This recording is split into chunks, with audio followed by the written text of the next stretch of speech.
Do these crime scene photos look like a battle happened inside this house?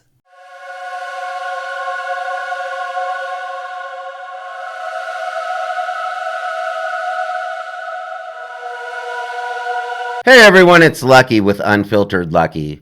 And today I want to talk about these crime scene photos that were just recently released. Now, I'm sure that most of you have already seen these photos, and you probably have a lot of the same questions that I do.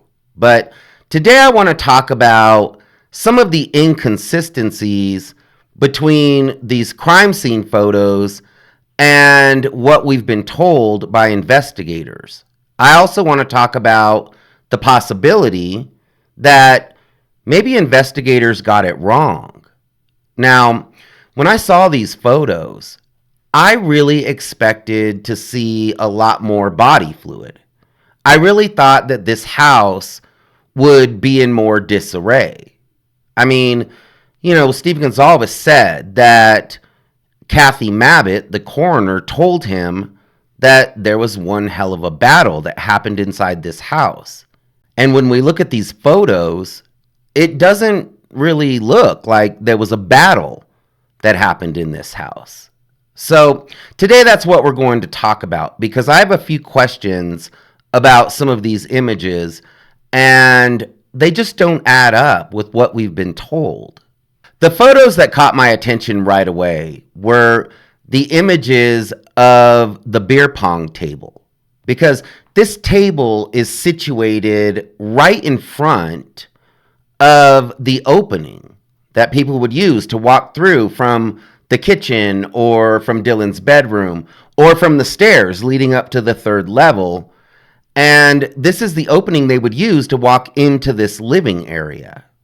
So this table is positioned right in front of this opening. And I'm going to explain why that doesn't make sense to me. So the dimensions of this room were 14 feet from outside to outside.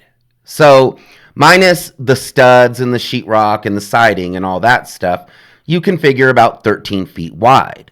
Then you take away the stairs, which are approximately 3 feet to 3.5 feet. So now you have 9.5 feet of space in this room. Now, this was a 6-foot plastic folding table that they were using to play beer pong. And it's situated right in the middle of the room, which means that there would likely be less than 2 feet on each end to walk around this table. So it's not a lot of room. It's a pretty tight squeeze. Now, on top of the table, there's the red solo cups. There's a few cups that are laying on their side, likely from playing the game. But there's also a beer bottle standing on this table, and then on the far side of the table, closest to Zana's bedroom, the cups are all set up as if they were getting ready to play another game of beer pong. None of the cups are disturbed. I mean, these are empty red solo cups.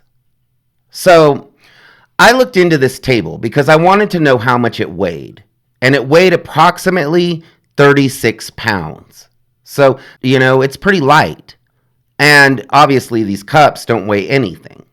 So this whole table with everything on it probably weighed less than 40 pounds.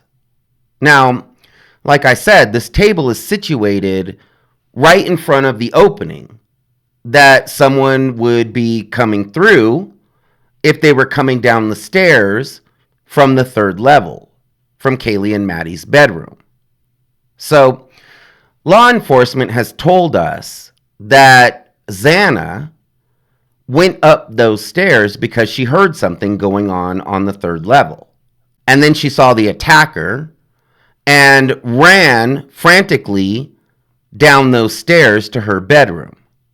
Now, what I don't understand is, how does she run frantically down these stairs and through that opening to the living area and not disturb this table? I mean, she would have basically had to run down the stairs, run through the opening, run to the left or the right. She maybe had a little less than 2 feet of space, and then run around the table. And then on the other end, she would only have another, 1.5 to 2 feet of space to make that quick left and go down the hall to her bedroom. So, how does Zana run around this table frantically? She's running for her life and not bump this table, not knock down any of the empty red solo cups. I mean, she would have had to basically, hook that left around that table into a very, very narrow space in order to run down the hall to her bedroom. Now, the attacker is chasing Zana to her bedroom. So he comes charging down those stairs, and now he has to also run through that opening. So somehow this attacker, who has just brutally attacked 2 victims on the 3rd level, is probably experiencing a serious adrenaline dump. He's probably covered in body fluid, and he only has one free hand because he's holding a knife. He comes through that opening, manages to squeeze through that little space, run around the table, squeeze through another narrow space, and then run down the hall to Zana's bedroom. So how do both of them run through this living area without disturbing this, table that weighs less than 40 pounds? I mean, it seems as though if Zana was running for her life, that this table would be laying on its side or up against the wall, or, maybe Zana would have tried to use it to get it between her and the attacker. But that's not what it looks like happened. This table is just sitting undisturbed in the middle of this room. Now, we also have to remember they're not the only 2 that ran past this table. Dylan also ran past this table, and she was terrified. She was running down to Bethany's bedroom on the 1st level. So Dylan ran from her bedroom, ran through that opening, had to run around that table, and this table stays undisturbed. I mean, this photo just kind of contradicts what the coroner told Steve Gonsalves about this battle, because it doesn't look like a battle took place down there. Now, there's also an empty red solo cup on the ground right in front of the doorway. It's not kicked around, it's not crushed. So all 3 of these people ran through this opening, and nobody stepped on this red solo cup, nobody bumped this table, nobody knocked over, the cups that were set up to play a game of beer pong. How did they all navigate around this table without disturbing it? Now, in my next video, we're going to talk about a possible theory that might explain why this table is still intact. So stay tuned for that, because we're going to talk about that in my next video. But today I want to talk about some of these images. Now, let's talk about the images of Zana's bedroom. Now, there's been some questions about whether this is Zana's bedroom or this is Matties' bedroom. And I can say with confidence that this is Zana's bedroom, because we know that Zana had this tapestry on her wall because she had listed her bed for sale. And you see that same tapestry. There's a different bed in Zana's bedroom in the crime scene photos because she had just sold her bed. So this is Zana's bedroom. And there were a few things in Zana's room. You can tell that a very violent crime happened in this room. But like I said, it doesn't appear to have the amount of body fluid that we would expect to see from someone who sustained, those types of injuries. Now, something that did catch my attention was what was on Zana's desk. And before I say this, I want to say that I'm not judging any of these victims. These were college kids. They're going to do what college kids do. And, but the only reason I even want to bring this up is because, we were told that there were no substances found in any of the victims' systems. And this photo kind of contradicts that. So on Xana's desk, you can see that there's her ID and there's a rolled up, dollar bill. I've heard it's a $2 bill. But, there's only one thing that would really be used for. So I have a hard time believing that there weren't substances in at least one of these victims' bodies. So I just wanted to mention that because that was a big part of this crime, was that there were no substances involved. But we can see on Xana's desk that it looks like there were substances involved. So I just wanted to touch on that because, like I said, it seems like a lot of these crime scene photos contradict what we've been told. Now, let's talk about the photos of Matties' bedroom. And as we're walking up the stairs to the third level, notice how these walls look pristine. I mean, there doesn't appear to be any kind of smudging or any type of, body fluid trail. Like I said, this suspect had just taken the lives of 2 victims with a knife and then ran down this stairway and didn't, smear body fluid on the wall at all. I mean, it just seems odd. Those walls look super, super clean. Now, let's go to Matties' bedroom. Something that I noticed right away were Matties' boots and also Matties' jeans that are kind of laying on the floor right next to the end of the bed.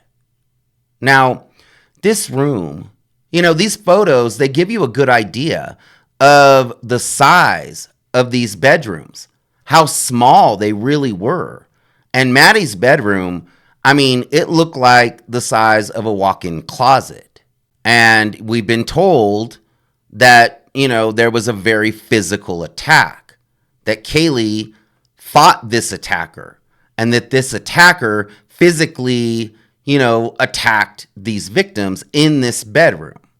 But if you look at these boots and you look at the jeans, they look like they're right where Mattie would have kicked them off. It doesn't appear like, they've been kicked around or moved around. The desk in Matties' bedroom, it doesn't look like it's been disturbed at all. It doesn't look like a brawl happened in this bedroom. This is a very, very small space. And for some reason, everything looks like it's intact. Now, there's a few drops of body fluid on the floor, but again, I expected to see more body fluid.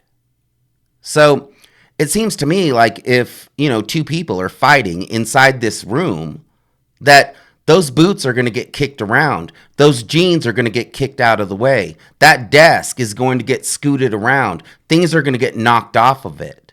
But in these photos, it doesn't look like any of that happened.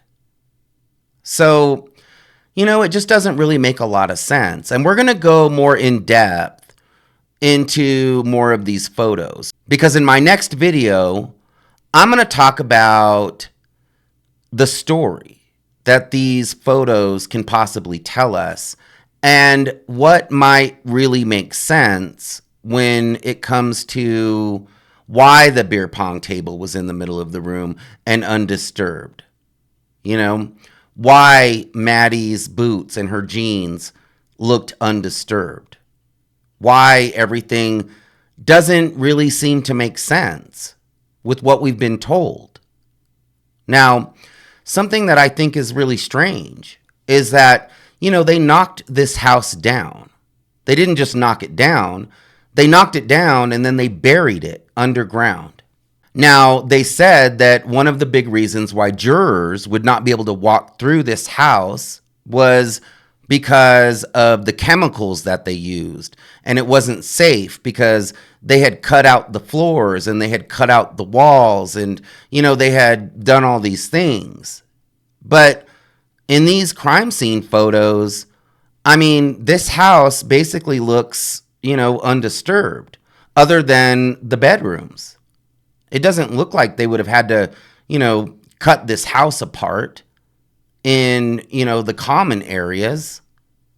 They said that there was asbestos in the house, but they still had to clear that asbestos before they buried the house in the ground.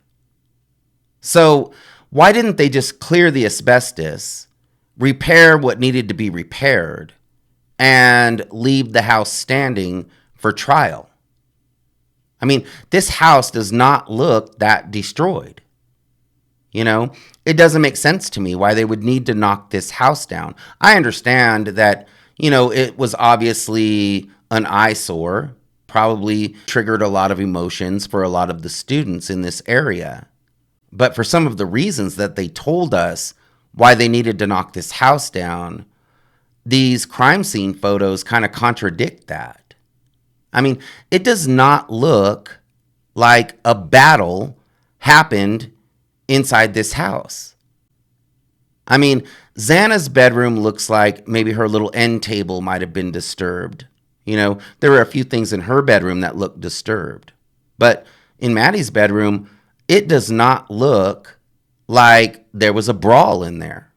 I expected to see these photos and see this horrific crime scene that was described to us. And like I said, you can tell that a violent crime happened in these bedrooms. I'm not saying that. But I really thought that this house would be in disarray. And I just don't see that in these crime scene photos. So I still have a lot more questions. But we're going to go a little bit more in depth in the next video. And we're going to talk a little bit more about the possibilities. The possibility that maybe investigators got it wrong. And, we're going to talk a little bit more about the reasons why these crime scene photos contradict a lot of the details that we've been told. So stay tuned for that. And thanks for hanging out with me today. I really do appreciate it. And if you liked my video, please hit the like button and consider subscribing to my channel. I hope that y'all had an amazing day. We'll see you next time.